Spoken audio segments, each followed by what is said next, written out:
Hola, ¿qué tal? Muy buenas noches a todos y a todas. De verdad es un gusto estar aquí. Muchísimas gracias por asistir a esta presentación editorial de El arte de conquistar lectores de Pilar Gordoa, un libro que publicamos bajo el sello Grijalbo de Penguin Random House. También, por supuesto, muchísimas gracias a la librería Gandhi por su hospitalidad, por ser nuestra anfitriona, y muchísimas felicidades también por su cumpleaños 53, ya 53. Sin duda es una de las librerías pues con más tradición en nuestro país, así que bueno, también es un honor estar acá y agradezco desde luego la presencia de Benito Taibo. Muchas gracias, Benito, por acompañarnos esta noche, y agradezco por supuesto la presencia de la autora Pilar Gordoa.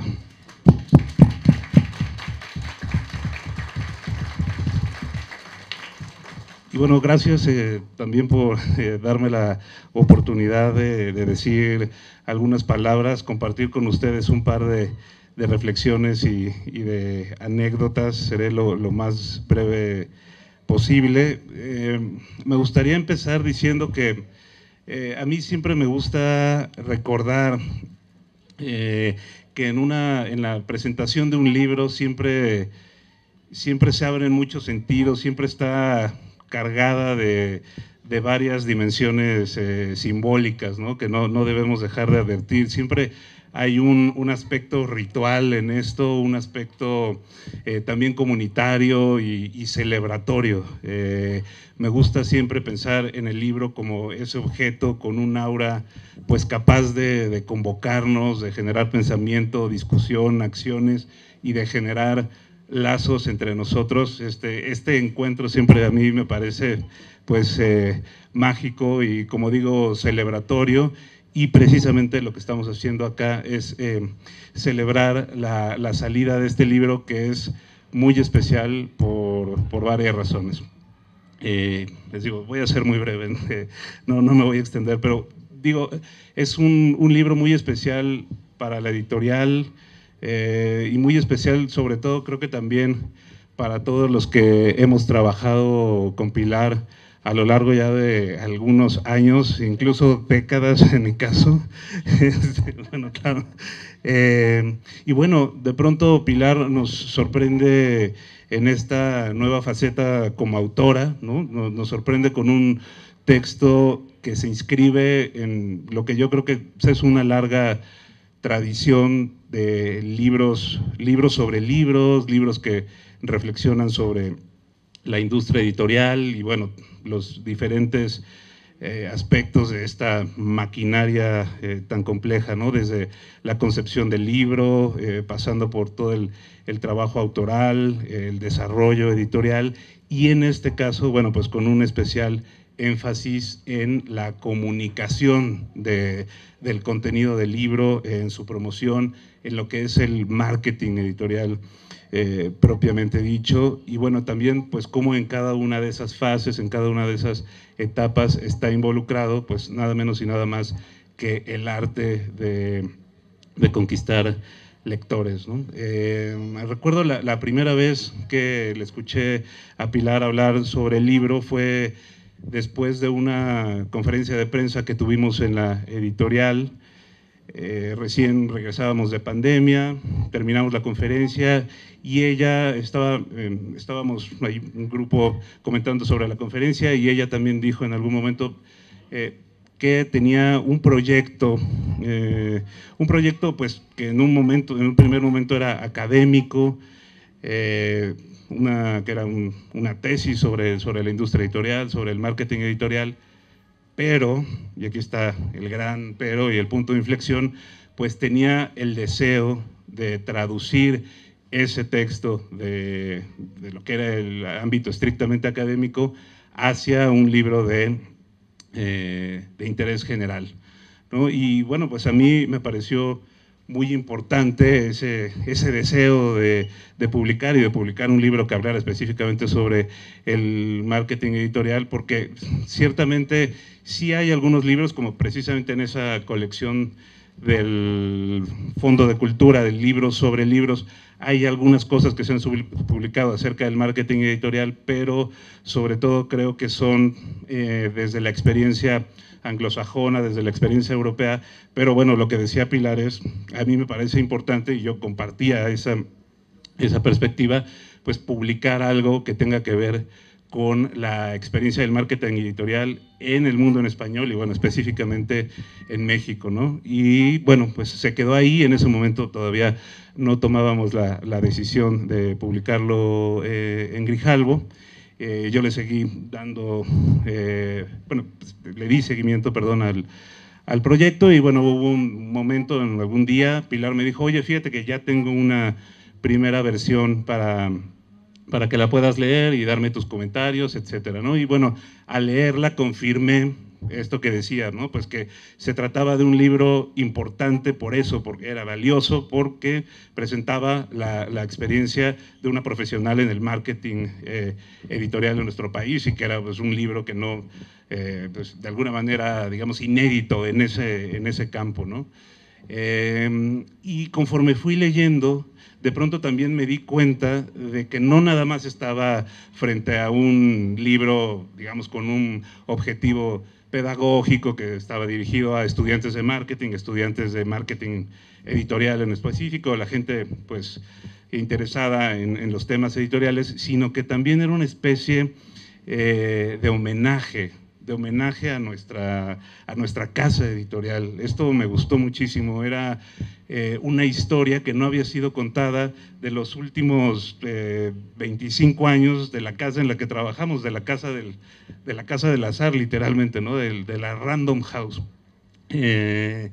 Y eso a mí me hizo muchos ojitos. Yo dije, claro, es que es importantísimo también, más allá del marketing editorial como tal, que haya un libro que cuente la historia de esta editorial en la que trabajamos. Y bueno, seguí leyendo y después también me di cuenta de que había un tercer registro fundamental en el libro que tenía que ver con el testimonio de una jugadora principal de esa industria editorial que había presenciado o que ha presenciado en la línea de batalla, pues este cambio, que bueno, puede ser un cliché, pero es inmenso, este cambio de siglo y este cambio en la industria que representó el paso de lo analógico a lo digital.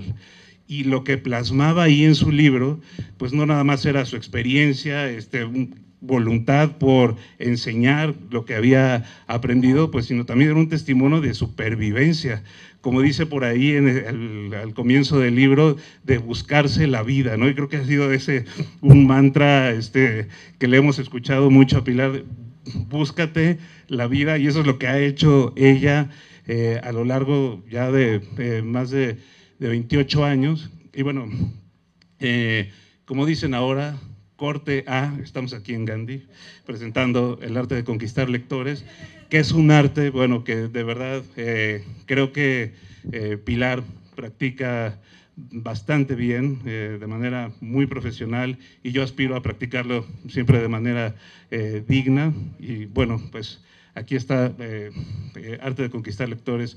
Muchas gracias. Le doy la palabra a Benito. Gracias por estar acá.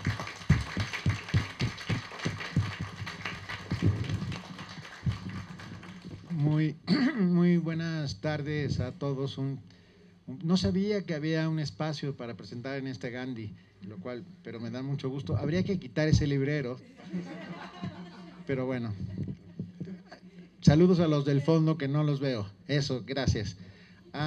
Cuando me propusieron presentar este libro dije que sí inmediatamente, sin pensarlo ni siquiera una sola vez. O sea, dije sí. Uno, porque conozco a Pilar, porque vivimos una experiencia curiosísima en una convención, en un congreso, y jugamos dominó.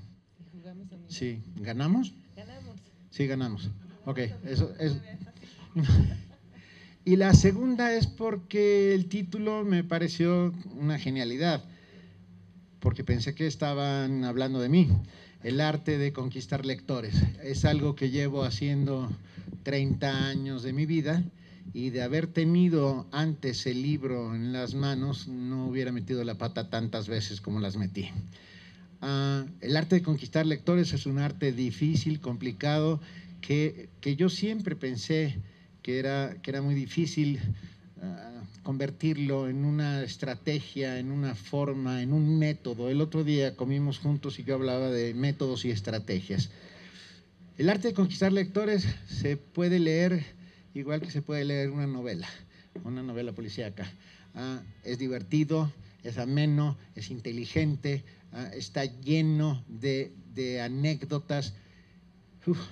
Es un libro de memorias, pero simultáneamente es una tesis, como bien dijiste, porque es una tesis, pero también es un libro de divulgación, pero también es un libro de acercamiento a todos aquellos que piensan que el libro es ese instrumento fundamental, civilizatorio, maravilloso, creador de mundos y sobre todo generador de personalidad. Creo que encontré, déjenme contarles la anécdota de la anécdota de la anécdota. Yo hice publicidad durante 8 años de mi vida, no se lo digan a nadie. Mi madre pensaba que trabajaba en otra cosa y estaba muy orgullosa de mí.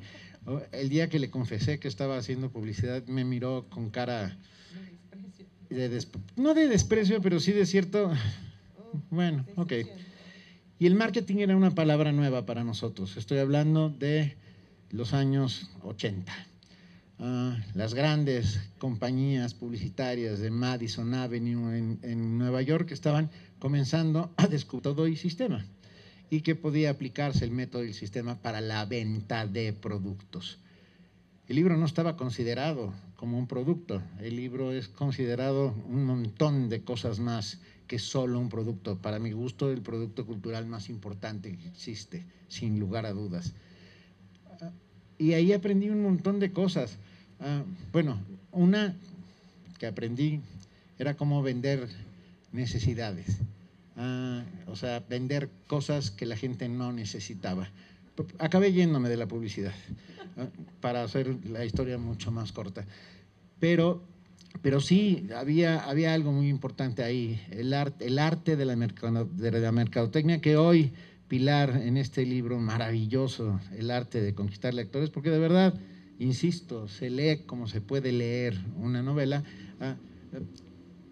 hace un recuento de su propia vida, pero también de la vida de la mercadotecnia aplicada a la venta de este maravilloso producto llamado libro.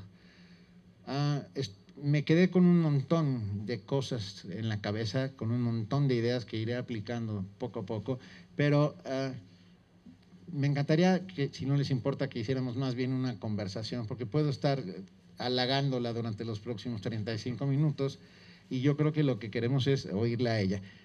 Me contó una anécdota que está dentro del libro, que yo no había llegado hasta esa parte y rápidamente fui y la busqué, acerca de un fallo que se convirtió en un éxito. Exacto. ¿Nos lo cuentas? Venga. Y ahí vamos. Gracias a todos por estar aquí. Estoy súper contenta porque los quiero a todos y para mí este día es muy especial. Y quiero contarles esta anécdota porque se trata de capitalizar el error y sé que voy a llegar no quiero llegar a un lugar común, porque en la estrategia de marketing, Benito ya lo decía, el método y el sistema, y podríamos o no estar de acuerdo, porque muchas veces el método y el sistema falla, o continuamente el método y el sistema falla. El punto es descubrir qué hacer con ese método y que ese sistema cuando falle. Entonces aquí nos falló, que estábamos, no sé si tú lo recordarás, Enrique, pero habíamos editado una precuela de Thomas Harris con Hannibal y nos faltaban 2 páginas de ese libro. Con el libro ya editado. Con el libro editado, distribuido en las mesas de novedades. Y entonces recibimos una llamada de lectores. En aquel entonces la asistente del director editorial, el director editorial era Ariel Rosales, su asistente era Aurora Higuera. Y Aurora baja a mi oficina espantadísima porque el equipo de producción ya dependía de mí y me dice, tenemos un problema. No tenemos 2 páginas de este libro. O sea, no te lo puedo creer. ¿Y qué pasa en esas 2 páginas? ¿No? Porque claro, o sea, en una novela, cuando te hacen falta 2 páginas, puede ser una tragedia griega. El asesino lo mató, no lo mató, se fue, se fugó. ¿Qué sucedió? ¿Encontraron? ¿Se fue a la cárcel? ¿Qué pudo haber pasado en 2 páginas? Es de verdad una tragedia. Entonces nos dicen, estamos recibiendo llamadas, son los lectores, no están esas 2 páginas. Entonces el protocolo natural es que nosotros tomamos el libro y decimos, los editores que nos formaron bien los originales, el editor que no hizo bien su chamba, ¿no? Y entonces, por supuesto, cuando nos damos cuenta que el original estaba mal, pero antes de darnos cuenta del original que estaba mal, llegamos al equipo de producción. Cuando estamos en un proceso de producción, es muy común que alguna placa no llegue a la imprenta y no se imprima. Entonces, lo primero que se hace es revisar que ese título sea un error de 1 o 2 o quizá 10 o 100 libros que salieron mal. Pero uno jamás espera que sean 10,000 ejemplares de una edición que está distribuida en las librerías. Y sí, pasó que no era 1, 2, porque el equipo de producción empezó a revisar, no era 1, 2, los vendedores en los puntos de venta revisando no eran 1, 2, eran toda la edición. Entonces fuimos al original, el original le faltaban esas 2 páginas y cuando sucede eso, no hay más que retirar el libro, porque no podemos dejar un libro en esas condiciones, por respeto a los lectores, cueste lo que cueste. Y porque además a largo plazo es un daño a la reputación de la marca. Entonces finalmente decidimos pensar qué hacer y se me ocurrió que pues era Hannibal Lecter, ¿no? Podía haberse comido 2 páginas, pues nada más eran 2, ¿no? Entonces lo que hicimos fue imprimir esas 2 páginas, meterlas a un sobre, ponerles el título de las 2 páginas que se comiera Hannibal Lecter. Y además pusimos una plataforma, el internet estaba en ciernes, esto de poner una página web era casi cosa de otro mundo, y decidimos pues inventar, probar, pusimos las 2 páginas a disposición de las personas, repartimos pósters para pegar en las librerías, repartimos los sobres, hicimos el doble de sobres que la edición, hicimos 20,000 para asegurarnos, porque muchas veces pues se entrega, y la campaña no les puedo decir el éxito que tuvo. No solo no regresamos un solo libro, sino que ya para la edición el equipo pudo hacer bien la preparación del original, ya incluyendo estas 2 páginas, y pues fue un éxito. Y a la fecha el libro ya tiene sus 2 páginas y está en bolsillo. No me digan que no es una genialidad. O sea, perdón. Convertir un error en un éxito es el trabajo de la mercadotecnia y de los que piensan más allá de la cadena. La cadena del libro, que viene maravillosamente explicada en El arte de conquistar lectores, es francamente grande y donde pueden suceder muchísimas cosas, empezando por el autor. El autor a veces estorba para que el libro acabe llegando al punto de venta y pueda ser vendido. Hay otros libros a los que nadie se comió las páginas, pero debieron haberse comido 100 o 200 por lo menos. No voy a mencionar ninguno para no caer en un garlito, en una provocación. Pero un personaje que me parece importantísimo, que también está aquí mencionado, es el librero.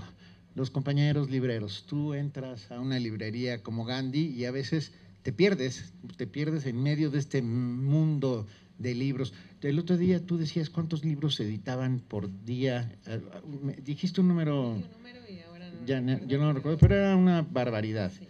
2,500 libros por día, al año. Digo, en el mundo. Más de 2,500. Bueno, entras, estás perdido, estás vagando por los pasillos y se te acerca uno de estos amabilísimos chicos, que en este momento no veo a ninguno, deben estar trabajando. ¿Estás ahí, carnal?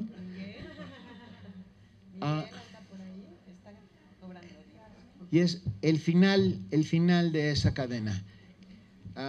Un librero, un vendedor de libros que no lee, está condenado al fracaso absoluto. Yo confío en los libreros, yo me acerco a ellos y hoy lo acabo de hacer, hace unos minutos. Quiero una novela policíaca, no extremadamente cruenta. Fíjense, todas las cosas que le puse. Es para mi esposa, y entonces el compañero fue y la buscó y la encontró y le mandé la fotografía a mi esposa. Fíjense qué numerazo para comprar un libro. Se la mandé a mi esposa y ella me preguntó, porque así es ella, no voy a hablar tampoco mal de ella hoy. A mí me dijo, ¿quién te la recomendó? Y dije, uno de mis amigos de Gandhi. Me dijo, está bien.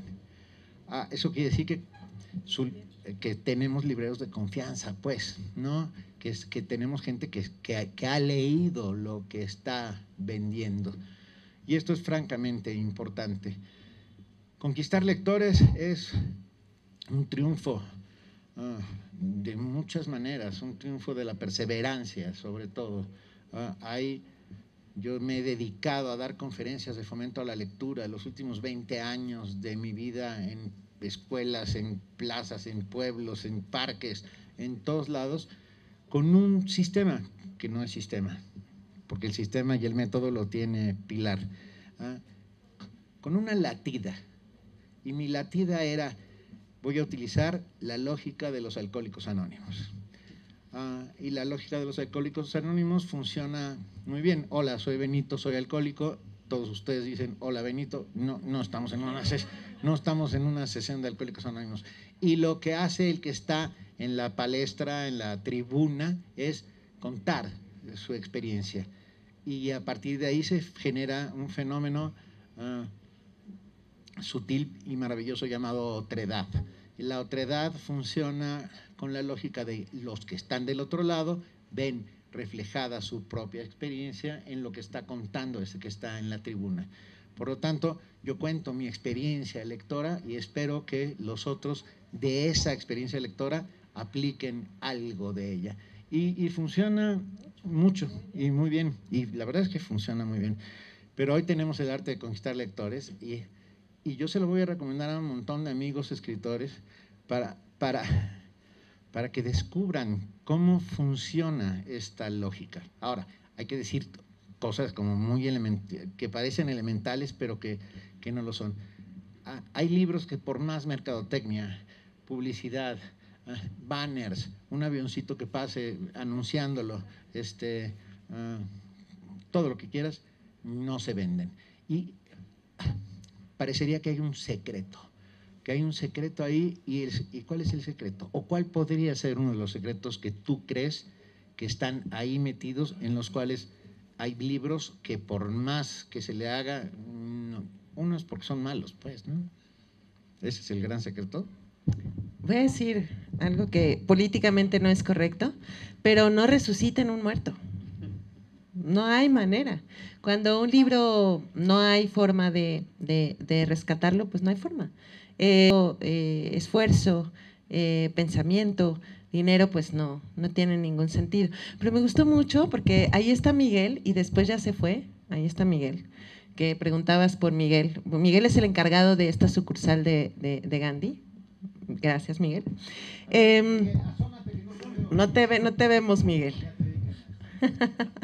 Y una de las cosas que menciona Benito en la tarea que hacen todos aquellos encargados de las librerías y que a veces se les reconoce tan poco, es justamente yo les dije ayer, porque ayer tuve una charla con el equipo de otra librería, y les decía que son agentes creadores de comunidad. Si ellos ven su propósito, el propósito no es vender libros es lo que hacen. Ellos venden libros. Pero ¿cuál es el propósito de vender libros? Y ese aspecto que es de ser agentes, creadores de comunidad. Y yo les pregunto, ¿qué hacen las comunidades? Tú hablabas ahora de los alcohólicos, ¿no? ¿Qué hace una comunidad de alcohólicos anónimos? ¿Qué hace una comunidad de los bikers? ¿Qué hace la comunidad de los veganos? ¿qué hacen? Participen. Los veganos, aburrirse. Aburrirse muchísimo. Pero bueno, se ayudan, tienen intereses en común, se apoyan, se acompañan en los procesos. Algo que tenemos en común los que hacemos libros es que somos una comunidad enorme y quienes son aquellos que prescriben y que van haciendo que más gente se sume a esas comunidades son nuestros amigos prescriptores que están aquí en los puntos de venta vendiendo libros. Y ese nombre que les da el propósito, agente creador de comunidad, le cambia todo el sentido, porque no venden libros, generan, nutren, ¿no? Hacen comunidad. Y las librerías, por sí mismas, son una fuente maravillosa, creadora de comunidad. Aquí están las comunidades, aquí estamos unidos, sentados juntos por un libro, pero además estamos llenos de libros, ¿no? Y los que pertenecemos a estas comunidades, pues lo que buscamos cada día con la labor que ha venido haciendo Benito en los últimos 30 años es justamente nutrir esa comunidad y que crezca, porque no tienen ni idea la cantidad de jóvenes que lo siguen y nuevos lectores que probablemente no habían abierto un solo libro nunca, lo están leyendo justo por el método que usó Benito. Lo que pasa es que ahora, ¿no? Algo que está sucediendo mucho es que estoy leyendo conversaciones, estoy viendo estrellitas, ¿no? De gente que ni conozco, ¿no? En una página web que dice que el libro está increíble, ¿no? O que lo calificó en 5 puntos, híjole, pues yo como que le daría 2, ¿no? Pero no, en 5 y hasta más estrellas, ¿no? Entonces, esta cuestión de encontrar la opinión de los demás en páginas web, en TikToks, nos hace y nos lleva a un mundo tan complejo que por eso el arte de conquistar lectores cada vez se vuelve más difícil, ¿no? ¿Qué piensas tú de eso, Benito? Sin lugar a dudas. Ya bueno, me queda clarísimo que estamos entre lectores. Aquí estamos los lectores, porque los no lectores están viendo el partido de México contra Venezuela. Quiero decir, todos los que están aquí están porque les interesa el libro y la lectura, porque piensan que en el libro hay algo, insisto, este instrumento civilizatorio y maravilloso que está lleno de…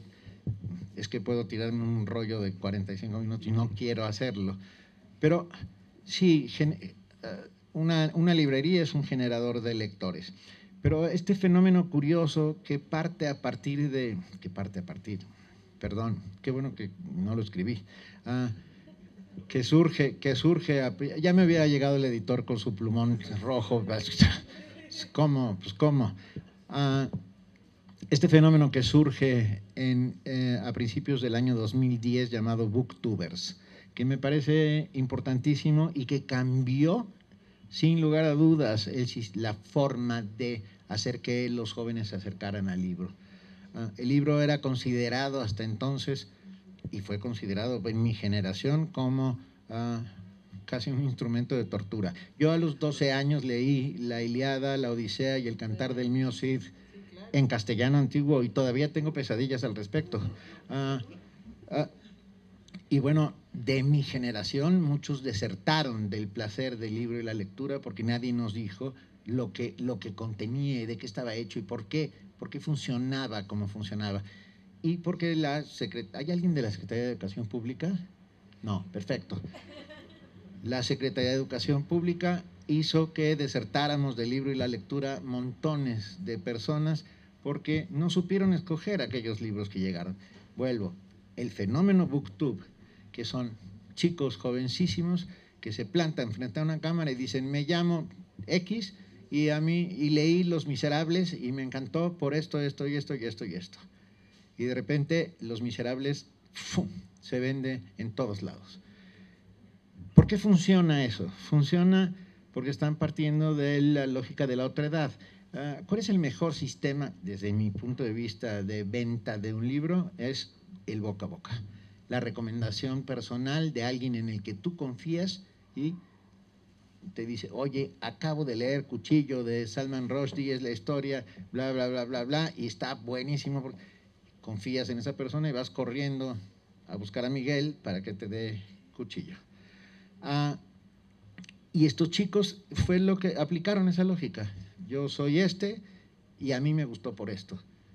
Y bueno, ese fenómeno detonó las ventas de libros. Veníamos de un universo de cada vez menos lectores jóvenes, estoy hablando de jóvenes entre 12 y 15 años. Hubo dos fenómenos, hubo uno anterior que es el fenómeno de San Harry Potter. Harry Potter logró hacer que los chicos leyeran unos tochos de 800 páginas y estuvieran esperando el siguiente de 800 páginas. Y luego tuvieron, voy a decir algo políticamente incorrecto, después de eso dijeron, ¿y ahora con qué seguimos? Unos tuvieron muy mala suerte y cayeron en Crepúsculo. Otros tuvieron muy buena suerte y acabaron llegando. Pase lo que pase, para un lector todos los caminos acaban en Julio Cortázar. Yo estoy convencido, porque un lector se va haciendo a sí mismo y en el arte de conquistar lectores, el lector es el protagonista esencial de todo esto. Todo el aparato que está alrededor es solamente la vía de accesibilidad a el disfrute final del libro. ¿Cómo te hiciste lectora? Aquí está el responsable, que es mi padre. Llegó una vez con un libro y dijo, léete este libro. Y se llamaba, el otro día te decía La Resurrección, pero no habían resurrección. Lo que había era El regreso de los muertos vivientes. Y yo decía, ¿el regreso de los muertos vivientes? Ok, de haber tenido 7 años. Bueno, ese regreso de los muertos vivientes fue la cosa más horrorosa en la vida porque no dormí en un mes. Quería ir a cama con mi mamá y que me abrazara porque un muerto iba a entrar a mi recámara y me iba a llevar con él, ¿no? Entonces, ese impacto que vas generando desde pequeña en la lectura es impresionante. Es de un efecto, y aquí voy a contar una anécdota que también está en el libro. Cuando entramos en una alianza con UNICEF, para apoyar un programa que ellos tenían, que era Todos los niños en la escuela. Hace algunos años pues costaba el acta de nacimiento unos 160, 180 pesos para que los niños pudieran acudir a la escuela. Sin ese documento los niños no podían inscribirse. Entonces era uno de los programas fundamentales de UNICEF. Entonces nosotros dijimos, vamos a hacer una alianza con la marca de bolsillo. La hicimos y uno de los puntos más importantes era ir a los bachilleratos públicos y a catálogo abierto decirle a los chicos, justo por lo que mencionas de esta cuestión de la Secretaría de Educación Pública que nos obligaba a leer lecturas que nadie podía entender a esa edad. Entonces les dimos el catálogo abierto y ellos eligieron. Cuando hicimos los grupos de trabajo en los clubes de lectura para entender qué habían leído, decían, es que a mí me gusta la violencia, la sangre, la muerte. Decíamos, wow, pues sí, estamos viviendo en un contexto así. Sí, sí, la pregunta siguiente. Y entonces dijimos, bueno, ¿quién es uno de los máximos exponentes del género? Pues Stephen King. ¿Y qué pasa con Stephen King? Lo que pasa es que, claro, el código, yo le digo, como venía vestido Stephen King, pues era en unos códigos antiguos que no connotaban ningún tipo de sangre, ni violencia, ni terror.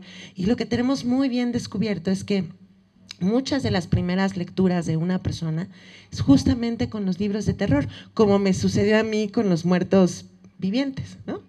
Y entonces empezamos a cambiar una estrategia. Era muy difícil cambiar 80 títulos, o sea, 80 títulos en un año es locura de un solo autor, a cambiarle esa connotación y ponerle códigos de sangre, de terror y de violencia, y de empezar a hacer que los lectores asiduos de Stephen King contaran su experiencia. No les puedo decir el éxito que ha tenido y desde entonces a la fecha, cada temporada de terror, Stephen King juega uno de los papeles principales. Nos llevó 3 años cambiar las portadas, todas, pero lo logramos. Entonces, cuando Benito menciona pues esta parte de conquistar lectores, y dice, bueno, el método del sistema no funciona, todo lo que a veces está escrito tampoco funciona. Pero me gusta mucho el tema de conquistar, porque también cuando a veces uno quiere conquistar un amor, pues muchas veces no funciona, ¿no? Y cuando uno piensa que va a funcionar, pues no funciona, ¿no? Y entonces hay que darle la vuelta y hay que ver y tal. Y entonces, los psicólogos que estudian, yo no soy psicóloga y no estudio nada que tenga que ver con el arte de conquistar, pero lo que ellos dicen que es lo primero que tenemos que hacer es generar un vínculo emocional. Y justo lo que menciona Benito, es eso, cómo genero un vínculo emocional, y es lo primero. Y el otro día comenzaba, sí existe el amor a primera, pero es muy raro, ¿no? En la generación de ese arte de conquistar, lo primero que se genera es ese vínculo emocional. ¿Con quién? Con el autor, con el contenido, viene del lector, es el autor al lector, y entonces hay muchos caminos. Pero sí les puedo decir que una de las cosas principales que encontramos es que el primer vínculo emocional se hace con el contenido. Y si el contenido gusta, después llega al autor, porque entonces es ya el fan del autor, ya tiene el fan porque lo que escribió lo cautivó, lo enamoró. Entonces, entre esos vínculos emocionales, lo primero que hacemos en el equipo de marketing es buscar estas etiquetas emocionales. Nada de la clasificación B, que es policial, no, no, no, no. Es literatura universal, barroca, no. Es amor, es reír, es llorar, es pasión, es divertirte, es qué vas a encontrar en este libro. Porque necesito generar ese vínculo emocional, ¿no? Y lo segundo es mostrar que realmente lo necesitas. O sea, porque te voy a generar ese mensaje que realmente haga que te identifiques. No voy a descubrir una necesidad. Aquí podríamos discutir un montón que si las necesidades ya están, no están, el huevo, la gallina, y ese no es el motivo de este día.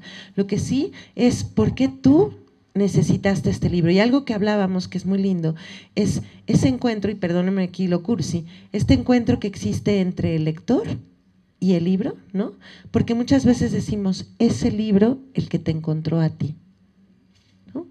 Y generar ese vínculo emocional con las historias, con los autores, es maravilloso porque como nada está escrito y muchas de las cosas que hacemos no funcionan, y decías, ¿qué es lo más importante que hay que hacer? Y a mi equipo siempre se lo digo, el CTR, el CPC, el ROI, el ROMI, lo que ustedes gusten y manden, todo eso que dije son métricas de marketing, no sirve para nada porque nuestra métrica principal se llama boca a oreja. Si nosotros llegamos a esa boca a oreja, el CPC y el CTR y todo lo que habrá sido valioso. Pero si no existe el boca a oreja, esa semilla que hace que después el libro ande su camino y se pase encontrando lectores, eso ya vale la pena el trabajo tan intenso y tan arduo que es el de conquistar lectores. Si eso no pasa, habremos fracasado muchísimo en toda la estrategia, el método, el sistema y en todo el trabajo hecho. Entonces, vivimos, cada día nos levantamos para que el boca a oreja pueda suceder. Lo que pasa es que a veces nos tarda años, y ahí les ponía el ejemplo de Toda una vida, que se empezó a vender en 2015, y eso de empezar a vender, estoy siendo muy buena con el libro porque no se vendía nada, y estábamos a punto de descatalogarlo, y no es hasta 2022, después de la pandemia, curiosamente, que el libro empieza a vender. Entonces mi gerente responsable no se la creía, porque el libro es buenísimo. Entonces es que por fin lo encontraron, por fin el libro está siendo recomendado.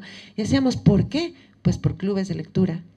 ¿Por qué? Pues por Oprah Winfrey. ¿Por qué? Porque alguien más descubrió esa lectura y empezó este trabajo, ¿no? De ir a hablar, ir a defender, y yo les llamo los embajadores de las lecturas, que son valiosísimos. Pero encontrar uno de calidad a veces cuesta, ¿no? Pero por supuesto, el fenómeno de la pandemia y la creación de clubes de lectura, 800 personas en un Zoom, cosa impensable en un espacio en esta ciudad, o sea, también hizo un pico, detonó enormemente. Hay clubes de lectura en todo el mundo, pero me quedé pensando ahora de lo que decías, de las dos partes fundamentales del libro cuando llegas a una librería, que es la portada y la contraportada. Porque lo primero, el libro te llama, ¿no? Te acercas, ves y dices, ah, mira, y vas hacia él. Lo tomas, lo hueles. Tengo una anécdota maravillosa de oler libros. Estaba dando yo una conferencia en la UNAM, en el campus Morelos, entre puros científicos, y hice el universal gesto que hacemos los lectores de abrir el libro y olerlo. Y un bioquímico, un doctor en bioquímica importantísimo que estaba en primera página me dijo, ¿sabes qué estás haciendo? Le digo, sí, por supuesto, aspirando la pasión, el amor, el romance, la aventura, el celo, el misterio, las pasiones humanas. Me dijo, no, estás oliendo la descomposición de la tinta sobre el papel. Y le dije, eres un cabrón. O sea, acabas de destruir, pero bueno, sigo oliendo los libros. El olor del libro es un olor específico, maravilloso, fundamental. A lo que voy es, vas primero y si la portada no te llama, puedes pasar de largo, sea quien sea el autor. En cuanto lo tienes en las manos, lo segundo que haces es ver la contraportada. Los escritores de contraportadas son uno de mis personajes preferidos en la vida, porque ahí está el anzuelo, ahí está el gancho. Si esas primeras, ¿qué son? ¿20 líneas? Menos, sí, entre 18 y 20 líneas, no te llaman, no te dan un toc-toc, puede ser que dejes otra vez el libro y sigas avanzando. Por supuesto, el interior es importantísimo. Platicábamos el otro día mientras comíamos acerca de los derechos de los lectores. Los lectores tenemos derechos. No sé si ustedes los conozcan. Pilar ya me prometió que en la segunda edición del Arte de Conquistar Lectores pondrá los derechos de los lectores, el manifiesto de Daniel Pennac, que me parece maravilloso. Derecho número 1, a no leer. Ojo, es un derecho adquirido que puede ser solo detentado si eres un lector, porque en el caso contrario es un acto de cinismo. Si no eres un lector y tienes el derecho a no leer, bueno, pues está implícito en tu vida. Pero esto quiere decir, puedo o no leerlo. El segundo derecho es no lo estoy diciendo en orden. Otro de los derechos, para no meterme en líos, es saltarte páginas. Otro es leer el final. Yo siempre que tengo un libro en mis manos, lo primero que hago es abrirlo por la última página. Para leer el último difícil. Ya no existe la lógica agatha-cristiana en los últimos 2 párrafos es donde se devela todo el misterio. Para mí es un acto de fe y de compromiso. El tercer derecho es a no terminar un libro. Hay más libros que estrellas. Si ese libro en la página 50 te sigue pareciendo aburrido, soso, terrible, dáselo a otra persona. Dáselo a otra persona que posiblemente lo ame. Va otra anécdota. Cuando se puso absolutamente de moda Milán Kundera a finales de los años 70, yo lo leí y no me gustó, para pronto y en concreto. A mí no me gusta Milán Kundera. Esta es una declaración que a veces en algunos ciertos auditorios genera. Bueno, pues no me gusta Milán Kundera. Y de repente, ustedes se dedican a Milán Kundera, ¿ok? Bueno, sí me gusta un poco. Me llegó uno de los últimos libros de Milán Kundera hace algunos años. Yo lo vi, me lo puse bajo el brazo, me fui y se lo regalé a mi mejor amiga. Mi mejor amiga me llamó a la semana siguiente y me dijo, me cambiaste la vida. Y yo dije, ¿cómo? El libro de Milán Kundera que me diste me cambió la vida. ¿Qué quiere decir esto? Que cada lector es un mundo. Que los 50, 60 que estamos aquí, si leemos el mismo libro, no estaremos leyendo el mismo libro, estaremos leyendo 60 libros diferentes. Porque cada uno tenemos nuestros códigos, nuestras interpretaciones, nuestras maneras de ver, nuestras formas de leer que se van acentuando y acrecentando con el paso del tiempo y te vas volviendo mucho más crítico y vas exigiéndole más a esas cosas que lees. Por eso digo que todos los caminos conducen finalmente a Cortázar. Cuéntanos un poco cómo creaste el arte de conquistar lectores, o sea, cuál es el germen inicial y cómo fue avanzando y cómo fuiste haciendo este auto de fe, que es el arte de conquistar lectores. Sí, Benito. Pues la verdad es que daba clases en la Universidad Anáhuac del Norte sobre mezcla promocional y marketing y un tema más, digamos, de consumo. Y también para la Cámara Nacional de la Industria Editorial Mexicana daba cursos ya específicamente sobre marketing editorial, sobre cómo mezclar el precio con el producto, etcétera. Y en una de las becas, asistía también como ponente a la beca Juan Grijalvo, y bueno, pues allí terminando una de las sesiones, una pues alumna me dice, oye Pilar, pues bibliografía. Y yo, sí, claro, cómo no, Kotler. No, pero además de, no, bueno, sí, Alraes. Bueno, sí, pero Godín, ¿no? O sea, no, claro, pero ellos lo que querían era biografía, ¿no? Bibliografía sobre el marketing. Y entonces me dice, pero de libros. Ah, mira, pues la edición del Fondo de Cultura. No, pero es que ya no los encuentro. Uy, ¿tú no tienes nada? O sea, no, no tengo nada. Y entonces ahí fue cuando dije, ¿por qué no tengo nada? Si he estado trabajando para la industria, ahí pongo un poco estos inicios en donde pues yo veía que hacía mucha falta capacitación, que era necesario, y mencionaba que siempre en la industria editorial, bueno, se llama editorial porque la labor más importante es justo la del editor, que es la que se encarga del descubrimiento de los contenidos y ponerlos a la venta. Entonces, digamos que las capacidades intelectuales de los editores pues siempre son muy amplias, ¿no? Son cultos, han leído muchísimo, tienen un descubrimiento tremendo sobre historias y un instinto muy, muy importante, pero pareciera que solamente los editores tenían que tener eso, ¿no? Entonces, ¿y qué pasa con los demás? ¿No? ¿Cómo profesionalizamos, ¿no? A los equipos comerciales, a los equipos de marketing, a los equipos financieros? Y entonces dije, bueno, pues vamos a hacer el arte de conquistar lectores, y es así como nace. ¿Qué otra motivación vino, ¿no? También, y tengo que decirlo así, reivindicar un departamento o un área. ¿Por qué?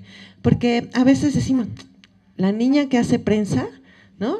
Que puede llenar las agendas de los autores, pues ya, que le haga una campañita al autor para que no se enoje y para que esté contento y no se queje. Híjole, no saben, o sea, se me entripaba porque decía, no, o sea, ni es una niña para hacer agendas, es una persona que tiene que tener una estrategia, que tiene que analizar una audiencia y tiene que ir a buscar al periodista correcto para que este libro llegue al lector correcto. No es la niña haciendo agendas para que el autor no se enoje, ¿no? Y así como eso, estaba también el tema de el marketing. Uy, no, si tiene marketing es malo, ¿no? Y decía, pues hace 28 años me encontraba mucho con eso. De hecho, cuando me invitaron a trabajar a lo que se llamaba Grijalmo Mondadori, que hoy se llama Penguin Random House, el departamento y en el cuarto piso había un letrerito que decía, no era el segundo, porque en el cuarto estaban los editores, ¿no? Estaba el director general, abajo seguían los editores y así era como el rango en importancia. En el segundo piso estaba el departamento no de marketing, de promoción y publicidad. Exacto. Marketing no existía. Entonces, si había marketing era malo. Entonces, bueno, hoy por hoy creo que el marketing, con toda esta complejidad del mercado, de los canales, de las redes sociales, las plataformas y conceptos como omnicanalidad, etcétera, etcétera, etcétera, bueno, hoy por hoy sí, hasta tenemos un montón de reuniones para ver a cuántos más libros les podemos hacer marketing, porque como todo está saturado, ¿cómo logro que al menos mi libro pueda ser diferenciado en el mercado entre tanta oferta de libros, ¿no? Entonces, creo que se ha reivindicado muchísimo el marketing, que la era digital de alguna manera ha llegado a cambiarlo todo, y que un libro no debe ser malo porque lleve marketing, al contrario, ¿no? Creo que eso ya pasó a otra era, a otra etapa. Miren, volteé y vi este libro y dije, qué mala portada. Es ni más ni menos que Joseph Conrad. Joseph Conrad escribiendo una noveleta chiquitita llamada Gaspar Ruiz, que es la historia, la recuerdo, la historia de un combatiente español es una joya, pero la portada es realmente mala. Si un chico joven no sabe, no es de ustedes, tranquilos. Si un chico no sabe quién es Joseph Conrad, no sabe qué es El corazón de las tinieblas, no sabe lo que significa para la literatura universal del siglo XX, pues lo verá y dirá, sí, Gaspar Ruiz, y lo volverá a dejar en el sitio. Cuando abrí el libro, yo no le tengo miedo a los libros. ¿Y qué quiero decir con esto? Que los doblo, los lleno de anotaciones, tienen manchas de mole, por supuesto, que no son manchas, son medallas, porque es un cómplice, un amigo, y me quedé pensando en cuánto vive un libro. Y Pilar lo tiene muy claro. Y casual, llegué a esta página, espero que se vea. Es la página 103, como edecán de Palacio de Hierro, me voy a acercar. Solamente quiero que vean rápidamente esta. Y alguien me podrá decir la página 103. Está muy fácil. Para un lector, inmediatamente hay una referencia en el sitio. ¿Qué está en esta página? Es esto. Es una gráfica, está todo, pero hay un mensaje escondido detrás. Gracias. ¿Quién dijo los datos? Por supuesto, querida, de la venta, de cómo funciona la venta de libros. El libro llega al anaquel, al librero, a la librería, se pone en la mesa de novedades. ¿Cuánto vive en la mesa de novedades? Entre 90 días, 3 meses, si le va bien. Porque hay más libros que estrellas, entonces aparece uno nuevo que viene, las mesas de novedades no pueden ser interminables, entonces, y pasa a la segunda parte, ¿no? Hacia atrasito, a los anaqueles, donde está otros 90 días. Si bien le va. Perdón, todo esto es si bien le va, ¿ok? Y luego pasa a los saldos, sí, a la oferta. Ya no se llama saldo. Antes, bueno, claro. ¿Lo devuelven? Hay devolución. Lo mandas de oferta. Cuéntanos cuánto vive un libro. ¿Para qué lo digo yo? Siempre, esta es otra de las grandes cosas que tiene la industria, y es que el libro vive en cuanto el tiempo de su factura dice. Quiere decir que si la factura que se le entrega al librero dice 60 días, el libro va a vivir exhibido 60 días. Si la factura dice que son 90 días, pues va a vivir 90 días. ¿Por qué? Porque si tengo un plazo de pago en la factura, pasarían dos cosas. Pago lo que vendo o te lo tengo que devolver. Y el riesgo, pues no puede quedarse aquí porque al mes siguiente ya llegaron 700 novedades más. Exactamente. Entonces, la ventana de trabajo que tiene el equipo de marketing son 3 meses. Son los 3 meses más importantes, los 3 meses más pues extenuantes también, porque hay que hacer todo rápido para que el libro no sea devuelto en ese periodo. Y entonces, bueno, nosotros recordemos, lo pongo también en el libro, de cada 10 libros, 6 se devuelven. Eso es lo que manejamos a nivel industria. Y esto quiere decir que, bueno, pues 10 libros se han hecho, 6 se van a devolver. Ya invertiste en los 10, porque no vas al taller y le dices, oye, imprímeme 10 y solo te pago los que vendo. Por supuesto que no. Ya el taller, ¿no? Pues pagas por la producción de todo. Entonces, una vez que ya te lo devolvieron, si pasa esos 3 meses y se queda otros 3, pues ahí quedará en la mesa, pasará al anaquel, pero después será devuelto, porque hay otro instrumento que se llama nota de crédito, que le permite al cliente tener el crédito del importe que ha devuelto. Y si no, tiene que pagar. Entonces, ¿no? Es un ciclo. ¿Qué sucede? Ya por fin te devuelven el libro y bueno, ¿ahora qué haces con él? el siguiente paso es ofertarlo. Quiere decir que lo vas a bajar de precio para ver si tiene una segunda oportunidad. Y es maravilloso porque nos hemos encontrado casos de títulos que de repente ya están en los escritorios, en las mesas para reimprimir, porque a precio de oferta se vendió un montón. Entonces, claro, ahí viene la reflexión. ¿Le pusiste el precio correcto, no? ¿O no? Por supuesto que no, ¿no? Pero entonces te lo dice el propio consumidor porque empiezas a querer generar reimpresiones de un título que estás bajando el precio a veces hasta un 50%, ¿no?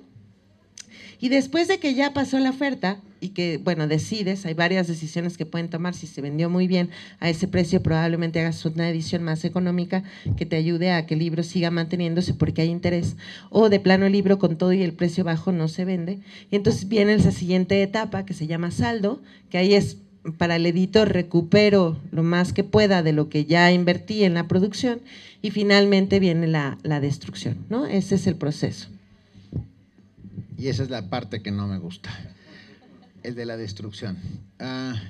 Me parece que debería estar en la Constitución prohibido destruir libros. Me parece un acto de salvajismo, por más que todo lo que quieras. Creo que pueden ser donados, o sea, regalados. Hay miles de gentes que no pueden acceder a un libro y hay libros que se destruyen todos los días. Y esto se llamaba Vamos a picar tu libro, que era convertirlo en confeti, triturarlo. El otro día también conversaba, voy a contar las últimas 2 anécdotas, y tiene que ver con el equipo maravilloso de Bolsillo. Encontró que una de las formas para evitar la destrucción del libro era el reciclaje. Lleva tu libro viejo, dámelo, vamos a reciclarlo y vamos a convertirlo en papel para los niños, para la educación. Y volví a hacer papel, que esa es la parte más bonita de ese reciclaje, ¿no? Que es una salida mucho más linda, mucho más digna, pero sobre todo mucho más consciente con el planeta, por todas las perspectivas que se ha visto, ¿no? Y también el otro día, platicando con los vendedores de otra librería, me decían, ¿cómo podemos hacer con los libros descatalogados? No nos gusta que estén descatalogados. Entonces les decía, vamos a dignificar los descatalogados, porque ¿qué valor tienen los descatalogados? Si se van, ya no los vas a volver a ver. ¿No quisiera ser tú el último que tenga esa edición que no vas a volver a ver? Yo sí. Entonces vamos a poner mesas de novedades para redignificar esos libros que ya se van. Dicen, sí, vamos a hacerlo y vamos a encontrar la forma en la que los libros puedan tener esta otra salida. Entonces, a lo que voy es que siempre hay como estas ventanas de oportunidad. El chiste es pensar, querer un poquito y darles un poquito de pasión. Porque cuando estás en el mundo del libro, entiendo perfecto cuando dices, es un horror que se destruyan los libros. Sí, lo es, ¿no? Y a partir de eso, ¿qué puedo hacer para que eso sea la última de las opciones? Por supuesto, donar, por supuesto, muchas cosas, ¿no? Pero creo que decía en el libro Benito, yo creo que los que estamos aquí también, sé que voy a estar muy cursi, lo siento. Saben que lloro con Alien, soy muy llorona. Alien, ¿has visto la última de Alien, la 3? Donde la bestia esta sale del vientre y lloro. No, porque lo matan. Una cosa horrible, pero bueno, yo lloro y los libros me hacen llorar muchísimo, muchas veces. Pero lo que quería decir es que voy a llegar a un punto muy, muy cursi que tiene que ver con que creo que el impacto que yo he tenido con los libros ha sido tal que mi carrera la hice por el impacto mismo. Estudié comunicación porque ya trabajaba en una editorial y tenía que, pues, en la espalda el departamento de relaciones públicas, que no entendía ni cómo se podía hacer, pero dije, bueno, como no lo entiendo, tengo que estudiar. Pues ya estudié comunicación y dije, y viene el marketing y cómo le hago y tal. Entonces dije, bueno, pues entonces abro una especialidad en marketing y después otra en negocios de internet, porque claro, ya venía todo el boom y yo no tenía ni idea de cómo hacer la página y qué hacer como para vender estos libros, ¿no? Y el impacto de mi vida en los libros ha sido tal que mi carrera, mi formación educativa ha ido en función a ello. Y cada día levantarse y decir, voy a hacer algo para que hoy un lector encuentre su libro, y esa es la parte cursi, dices, qué bien, es maravilloso, porque contribuyo en algo poquito, ¿no? O mucho, para muchas personas mucho, para otros poquito, pero saber que con ese trabajo ayudas a que este mundo sea distinto, eso vale todo.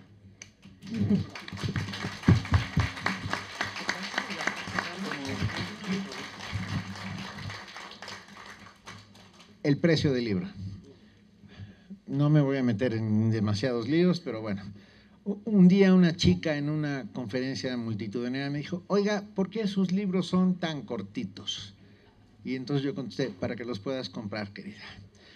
Yo hice desde el primer momento un deal con mis editores para que mis libros costaran menos de, no voy a decir el precio porque ya esa barrera fue superada con la inflación, etcétera, etcétera, etcétera. ¿Les parece bien que demos la palabra a los lectores que están aquí? ¿Alguien quiere decir algo, por favor? Sí.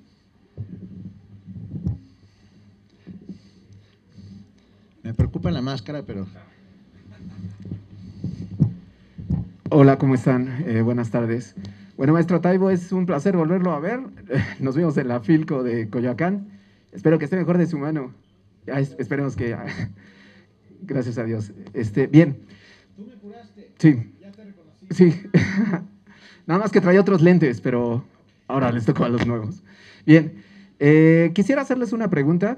Bueno, usted nos había comentado que quisiéramos, bueno, todos queremos aportar un poquito para generar nuevos lectores.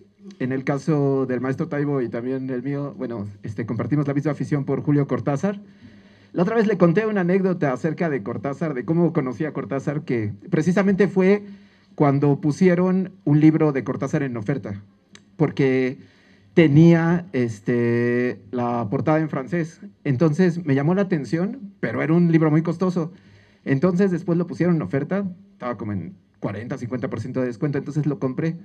Pero como no sabía francés, entonces agarré y tuve que guardarlo durante un tiempo hasta que uno de mis amigos se hizo novio de una chica que tenía origen francés y entonces ella me lo tradujo y entonces así fue cuando me empecé a dar cuenta que era bastante interesante. Y bueno, esa vez le había comentado al maestro Benito que en ese libro aparecía un fantasma y entonces se supone que era una reunión de varios amigos, de varios artistas y se aparecía un fantasma, pero había un artista que era nuevo ahí. Entonces ve por primera vez al fantasma y en vez de espantarse, como todos lo haríamos, agarra y le da un caratazo. Y entonces cuando le da un caratazo, el fantasma se dobla y queda tendido en una esquina. Y entonces empieza a llorar y yo le comentaba al maestro Taibo que en ese momento es cuando yo me convierto en un lector. Cuando escucho esa historia y me parece extraordinaria. Bueno, pues ahora le traigo otra historia.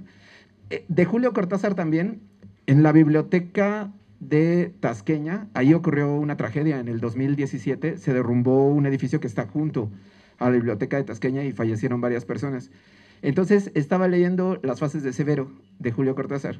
Y bueno, a grandes rasgos en Las fases de Severo es una persona que está enferma, Severo está enfermo, y en las noches presenta varias fases. Dentro de una de las fases empieza a sudar y hay otra fase en la cual él empieza a repartir cartas dormido.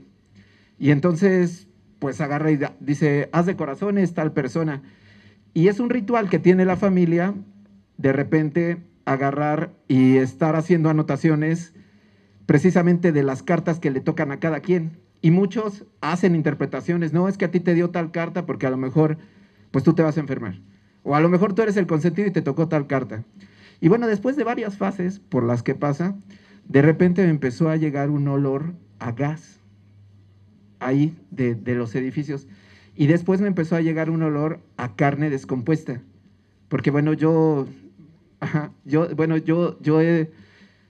estuve en un taller de disección, entonces conozco ese olor. Cuando me empieza a llegar ese olor, digo, es que no puede ser. Y ya total que agarré y me salí, dije, no vaya a haber una fuga de gas. Y no, aparentemente se había combinado con los acontecimientos que habían ocurrido ahí.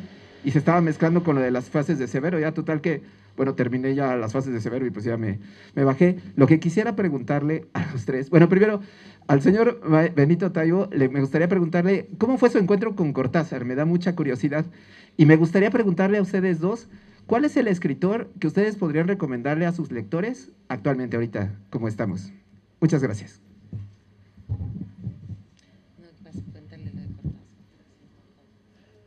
Corría el año de 1978 cuando cayó en mis manos Rayuela.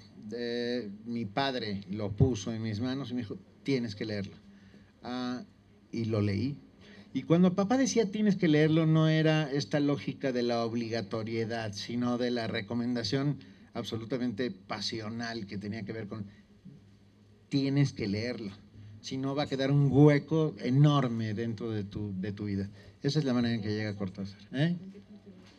Con Rayuela. Rayuela fue el primero.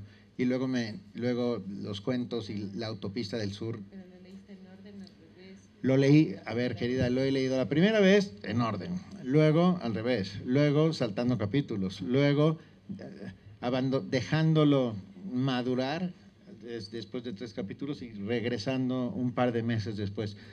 Cortázar es jefe, pues. Híjole, autores, muchísimos, pero voy a hacer un comercial de un libro que va a salir próximamente del autor de Animales a Dioses, Harari, que es inteligencia artificial. Se ha dedicado en los últimos meses a desilvanar, y justo en el libro también mencionó que él habla de la inteligencia artificial como una tecnología que nunca antes en la historia había existido, porque crea historias, y eso es lo gran preocupante, ¿no? Entonces creo que me parece que es una obligación leerlo para entender el mundo en el que vivimos hoy, ¿no? No sé si tú quieras. No sé si tengamos tiempos. Bueno, si me pidieran una recomendación ahora, diría del mismo sello Debate que Harari. Pienso que un maestro de la biografía contemporánea es Walter Isaacson. Por ahí veía una edición muy bonita de la más reciente biografía que acaba de hacer, que es la de Elon Musk. Y también es el autor de la biografía de Steve Jobs, tiene otra de Leonardo da Vinci. En fin, me parece que es uno de los mejores autores biógrafos de la actualidad. Pero bueno, yo más bien quería decirles, si alguien más tenía más que un comentario, una pregunta, exactamente al revés de como suele hacerse, para que usted… Gracias. Sí.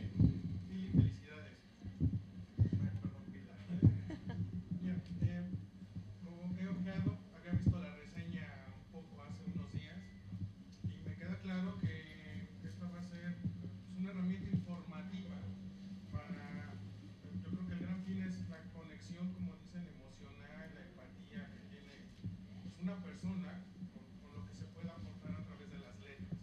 Es muy probable que a partir de toda esta información, pues lo que ha hecho el humano, ¿no? Empezar a buscar fórmulas para precisamente explotarlas, ¿no? A lo mejor podríamos esperar más contenido, más variación.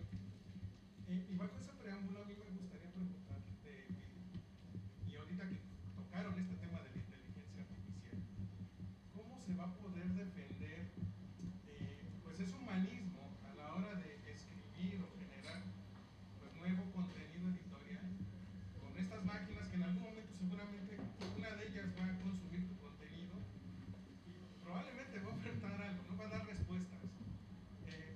Y pues parece que es abrumante o no. A mí me gustaría saber cuál sería tu perspectiva al respecto. No lo sé. Eso es lo más honesto que puedo decir. Creo que al final lo hemos conversado mucho. La inteligencia artificial es una tecnología que llegó para quedarse. Es como en su momento la revolución industrial, como en su momento la invención de la rueda. Marcan una era. La inteligencia artificial es lo que está haciendo, está marcando. Ahora, hay que diferenciar la inteligencia artificial que ya existía, que lleva muchísimos años, que es toda la parte machine learning, algoritmos, etcétera, de la generativa, que es lo que ha venido a causar este miedo, esta incertidumbre. Creo, y sin temor a equivocarme, que lo más importante es estar alerta, porque es algo con lo que tenemos que aprender a vivir. Hay mucho en materia de regulación que no está dicho. Todos los huecos legales que puedan existir, bueno, ni siquiera logramos entender cómo y con qué bases de datos, por más que los creadores insistan que son todas las bases de datos que existen en la web, para poder generar toda esta inteligencia. Lo que es un hecho es que la encontramos ya, hay libros que ya se están escribiendo completitos con inteligencia artificial. Hay audiolibros que se están narrando completos con voces artificiales que además aprenden, ya respira, o sea, una cosa que te permite identificar una voz es la cadencia, es muy difícil, esta cadencia, esta respiración, bueno, hoy ya existe. Hoy quieres aprender un idioma, bájate la aplicación en Google y empieza a aprender francés con alguien, que es un robot que te está respondiendo exactamente lo que tú quieres escuchar. Y como eso, les puedo hablar de muchísimos más aspectos que está tocando la inteligencia artificial. Entonces, llegó para quedarse. Aquí vienen muchos temas de ética. Por un lado, es benéfica porque baja costos, porque te hace más eficiente, porque te ahorra mucho trabajo, pero por otro lado es pantanosa para mucha gente. Me voy a quedar sin trabajo, la gente va a preferir una imagen hecha con inteligencia artificial que una ilustración que sale de mi creatividad, de mi intelecto, de mi mente. Y creo que ahí es donde están esos huecos. Y está todo por decir y hacerse. Mi recomendación es estar alerta, entender cómo funciona, aprender, porque está aquí, y si nos deja o si nos toma completamente desprevenidos, va a ser siempre una desventaja competitiva, porque aquí está y se va a quedar.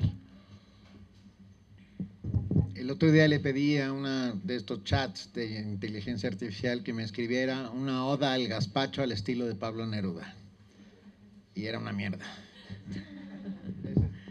Claro. ¿Alguien más? Si no... Fuerte. No, adelante. Hola Pilar. Bueno, yo no tengo una pregunta, pero es como un agradecimiento. Yo hace 6, 7 años tomé la beca Juan Grijalvo y fuiste mi maestra. En ese momento era asistente de dirección en una editorial y ahorita ya llevo el área de marketing de otra editorial. Y se me hace muy emocionante que podamos tener un libro en el que tengamos como de tu experiencia y pues ciertos consejos para estrategias y demás, porque justo como lo que comentabas hace rato, no encontramos, ¿no? Entonces, a veces hay como algunos libros que encuentras, no sé, como en Amazon, pero que ya no son vigentes y demás. Entonces, bueno, muchas gracias por este libro y pues ya quiero leerlo.